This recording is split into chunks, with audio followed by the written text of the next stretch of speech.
کہ وہ گستاخ حرامی جو ہے کا جسم جو ہے پھٹ کر جو ہے ختم ہو جائے.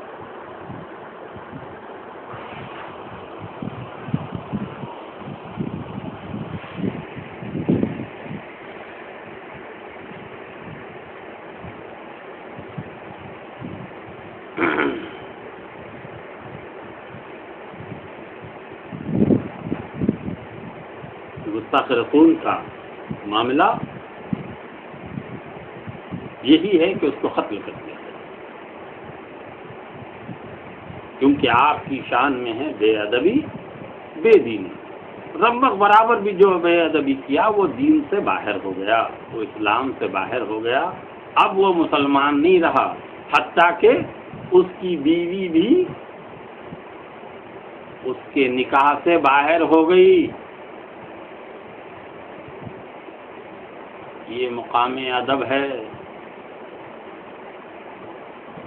ہزار بار باشویم دہن سے مشک و گلاب، ہنوز نام تو گفتن کمال بے ادبی. یاد رکھ، اگر تو اپنی زبان کو 1000 مرتبہ مشک و گلاب سے دھو لے اور پھر ان کا نام نامی اس میں گرامی لینا چاہے، تب بھی تیری زبان اس قابل نہیں ہوئی، وہ بھی بے ادبی ہے. اس لیے خالق محمد الرسول اللہ صلی اللہ علیہ وسلم رب العزت جو ہے محمد محمد کہہ کر مخاطب نہیں ہوا، بہت کم مقام ہوا. کبھی طٰہٰ فرمایا، کبھی یاسین فرمایا، کبھی مزمل فرمایا، کبھی مدثر فرمایا، کبھی روشن چراغ فرمایا. تو اللہ تبارک و تعالی جل شانہ و عما نوالہ نے انسانوں کو سبق دیا کہ تم آپس میں جیسا پکارتے ہیں ویسے مت پکارو نام لے کے. وہ مالک ہیں، تم مملوک ہو. تمہارے وجود کا باعث وہ ذات ہے، تم سامنے ہیں تو یہ سمجھ رہے ہیں کہ وہ تمہارے ویسے ہیں. نہیں نہیں، وہ باعث وجہ ظہور تخلیق کائنات ہیں.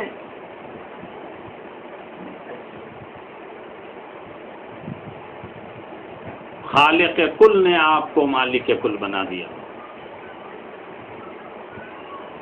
خالق کل نے،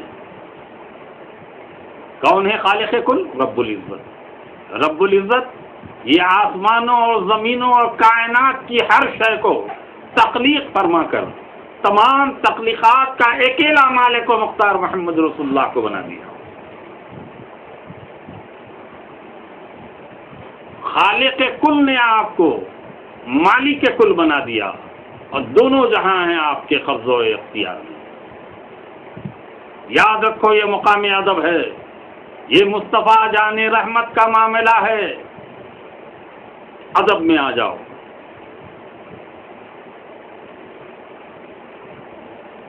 یہاں رمق برابر بے گستاخی نیز تو نابود کر دے گی تمہارے اعمال کو.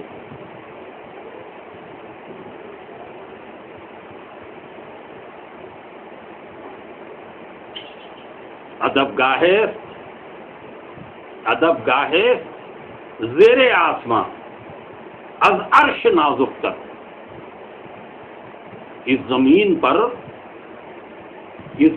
پر آسمانوں کے نیچے اس زمین پر ایک ایسا قطع ارض ہے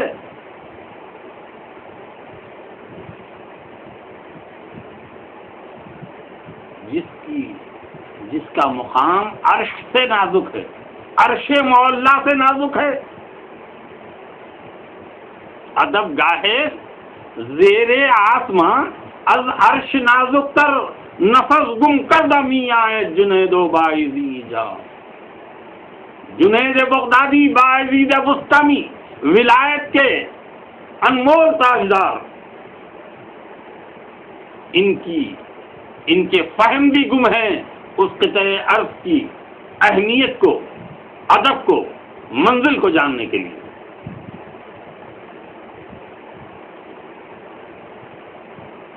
ذات اقدس تو بہت اونچی بات ہے. جس مقام پر مالک و مولا آرام فرما ہے سبز گنبد کے مکی، اس خطۂ ارض کی بات ہے.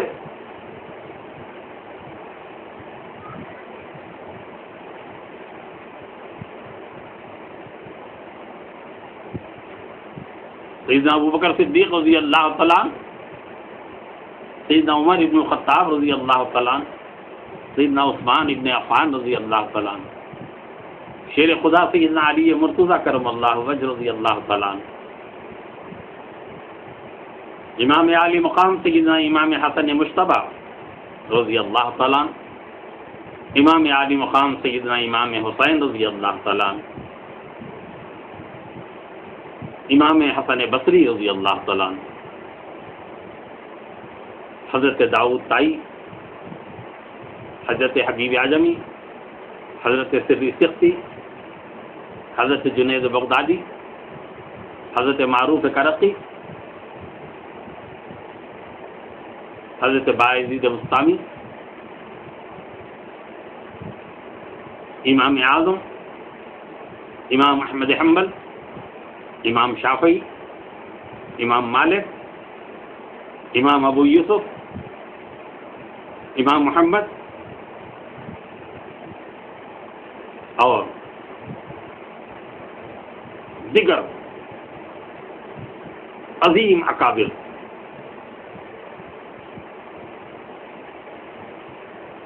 کے سامنے جب یہ مسئلہ آیا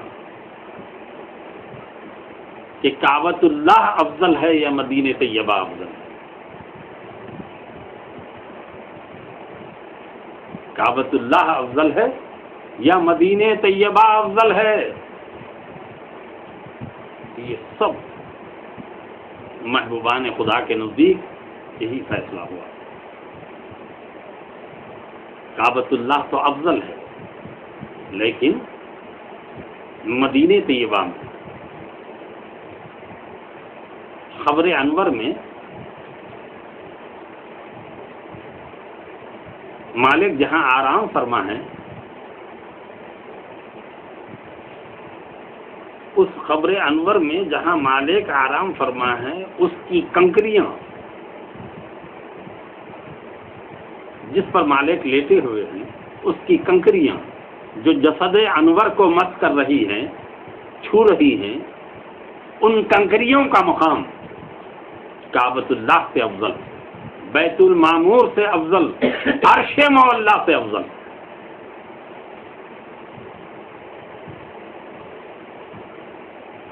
عرش معلیٰ سے افضل ان کنکریوں کا مقام جو جسد انور سے لگی ہوئی ہے. یہ ادب ہے، یہ عشق ہے، یہ محبت ہے. محبت صرف نام نہیں ہے، عشق صرف نام نہیں.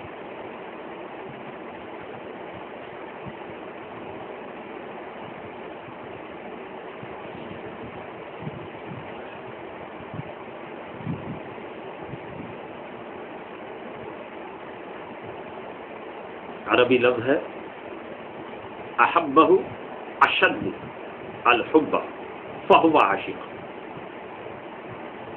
جس نے اس غایت درجے محبت کی، یعنی انتہا درجے کی جو محبت پر پہنچ گیا، وہ دراصل عاشق ہوتا ہے. عشق اس کا نام، محبت کی انتہا کا نام. جب محبت انتہا کو پہنچ جائے تو وہ عاشق بنتا ہے. وہ عشق جو ہے اس کے معنوں میں آتا ہے، عاشق کے معنوں میں.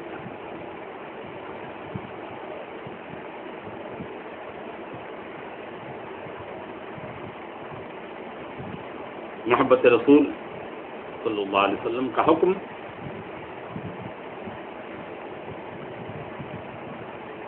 اللہ تعالیٰ نے خود کیا. سورہ آل عمران میں اللہ تبارک و تعالیٰ فرماتا ہے، اے محبوب تم فرما دو قل ان کنتم تحبون اللہ فاتبعونی، اے محبوب آپ کہہ دیجیے اپنے غلاموں سے، اگر تم اللہ کو واقعتاً دوست رکھتے ہو، اللہ سے محبت کرتے ہو، تو میرے فرما بردار بن جاؤ، میری غلامی اختیار کرو، پھر اللہ تمہیں